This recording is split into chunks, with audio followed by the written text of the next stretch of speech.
State flying at half-staff today to honor Gene Lee. He was a husband and father who died in a jail attack at the Lower Buckeye Jail. The sheriff's office telling us he left a career as a successful engineer to find more purpose in his life and became a detention officer. Tonight we're hearing from a former co-worker of Lee who's also sharing the dangers of the job. ABC 15's Mike Pelton joining us live with that part of the story. Mike? Yeah, well, Steve, we know this is a tight-knit community, and today we talked with a former MCSO detention sergeant. Even though it's been several years, he says, of course, he remembers Officer Lee.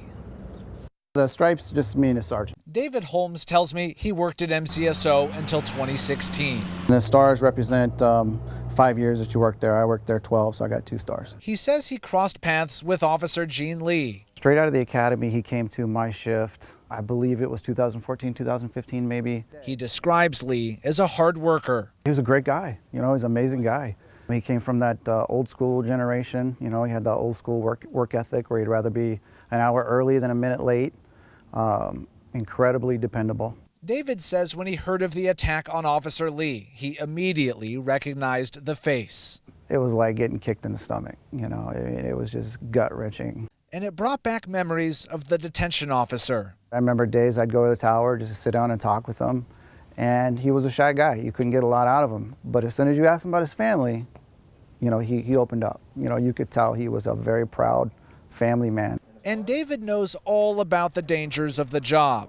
I don't understand why people look at detention officers and correction officers as kind of like the underclassmen, you know, in law enforcement, because it is very dangerous. We're right there on the front line.